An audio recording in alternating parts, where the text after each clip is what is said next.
Yüklenip karanlık ışıklara yürürüm, yıldızları aş edip rüyalara yürürüm.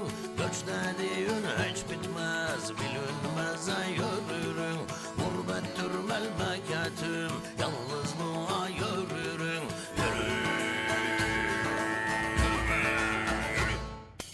Uyurken yürürüm, gülerken